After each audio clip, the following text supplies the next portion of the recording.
I'm gonna wet palettes.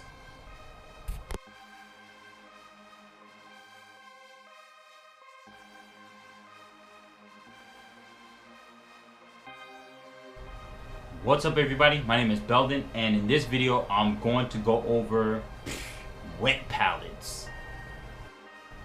Okay, so I laid out all the materials that I needed. So I'm gonna go over everything you need, and then we're gonna do a close-up on basically how to put everything together. Alright, so first thing, paper towel, either kitchen or shop towel will work. It's all the same thing. Parchment paper, that's another thing you need. Now, this is a must. If you don't have parchment paper, it's not gonna work. You could probably use a towel if you wanted to, instead of a shop towel or a kitchen paper towel. Just like a regular rag or something might work because it holds water. But you're gonna need some sort of Tupperware. This one I used because the top broke on it, so I don't know what it was too. It's probably like some Japanese food or something. You need one of these. If it seals, it's better. The better the seal, the longer that the water will stay wet, or your paint will stay wet. And obviously distilled water. Now the reason why I use distilled water is because it's not hard water, and hard water has all those minerals and chemicals and all that not chemicals, I guess technically, yeah, but it's mostly like the minerals and all of that stuff. I don't know the science behind it, but if you look at the faucets, it has like that white crystallized stuff on it. That's what tells you that it's hard water. Mostly in Arizona you have that problem. I'm sure like places like, I don't know, Maine probably has like the best water to drink. I'm sure. I saw a video somewhere about it. They said the tap water is delicious, and you can tell. And obviously paints.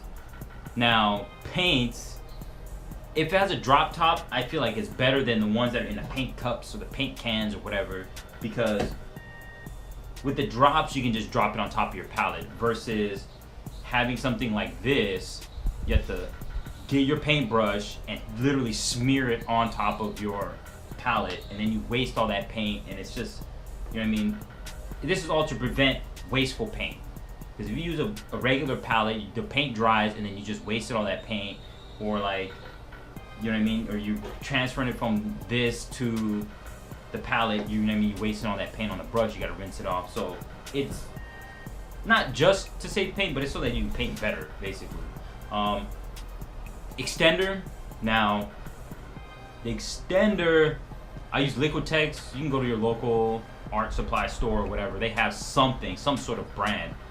Make sure it's more water than the extender. Now I'm gonna say 50-50. In my last video I said 50-50 mix. It's not exactly 50-50, just, you know what I mean, FYI. When I say 50-50, it's so that I can explain it faster so you understand, without me having to go through this long description of what each one is. So anytime it's gonna be like a 3-part water, 1 part of the extender, somewhere around there. It's not gonna be exactly that way, especially if it's a different brand, but it may be like two or three drops for every 1 drop of the extender, something like that.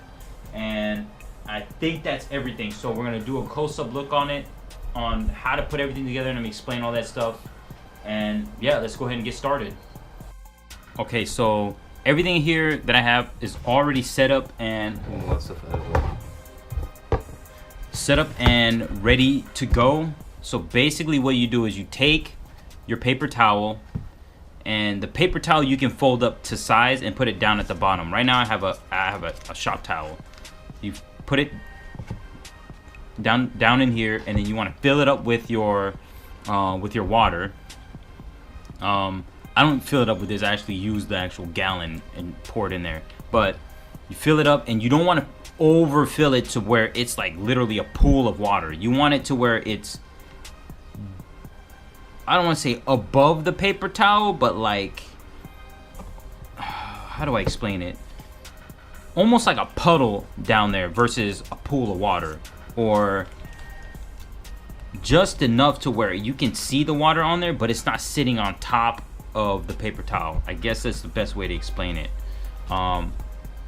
You'll have a little bit of water sitting down there too, that's probably what you want, is a little bit of water down there at the bottom. And then you lay the parchment paper on top. Now, the way you can tell that this wet palette is done is that the parchment paper is like real crinkly. So once that sound is gone, it's pretty much ready for you to start putting your paints and pigments and all that stuff. Or not pigments, but I guess paints are pigments. But so it's ready for you to put your paints down in there. Now, I don't have any water with me, so I guess I'm gonna use my dry brush. Now, like I was saying before, the reason why I use the dropper top is because I can go in and put one drop of paint down on the palette and then paint and all that stuff, do what I gotta do, and if I need more, I can go back and I can drop, you know what I mean, more paint. Now, yeah, it's wasteful, but it's for the video, right? But the problem is with these paints, and this is why I started going with the drop tops. I mean, a friend of mine told me a million times, I didn't listen to him, and then, you know what I mean, like I said before, now I feel like an idiot because I didn't listen to him.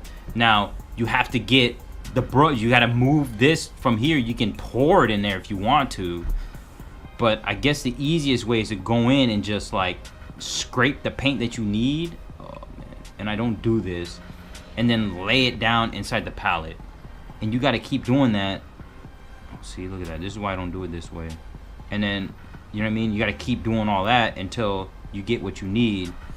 Now, I feel like that's more work than just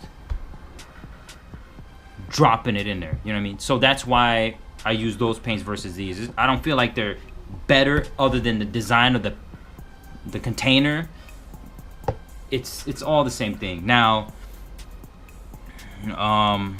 if you have these Tamiya paints, it may work.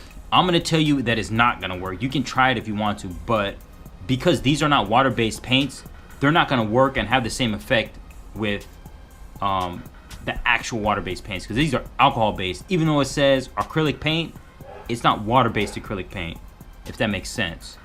Now, I have this because I actually like the flake that's inside of it. I don't think you're gonna see it in the camera, but that's the only reason why I use it, because it has the flakes in there. So I have another gold that I use and all of that stuff, and then I kind of brush this on top. I thin it down with water, and then it kind of picks up the flakes, and then it goes on top of my, like, anything that I want gold or whatever. I use this just because it's just a nice paint.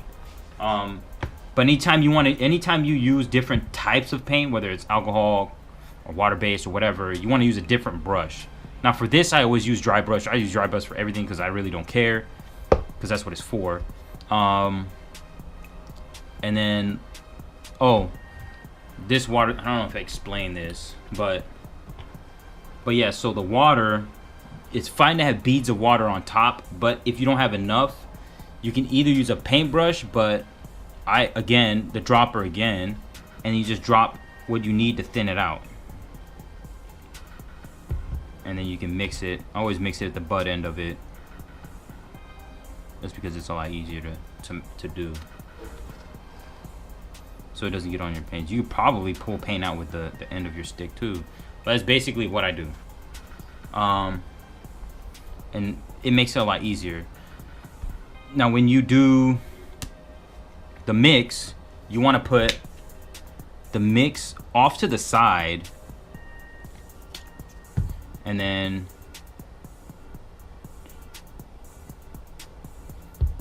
same thing, just mix it in there till it's all uniform color, because it's going to be a little milky, and then that's your 50-50 mix. Now you go, and then basically you dab your brush in there, and then a little bit in the black, and then you start painting. And that's basically how you set up a wet palette. Hopefully you found that video useful. Yeah, I always use a wet palette. I recently started using it like last year or something like that. Before I didn't, I always added water to just a regular piece of glass that I had. But yeah, hopefully that helps. Hopefully your painting is improving, is getting better. Let me know down at the bottom any questions, comments, concerns, and all that good stuff. Thumbs up. And yeah, I'll see you guys in the next video. Like always, peace.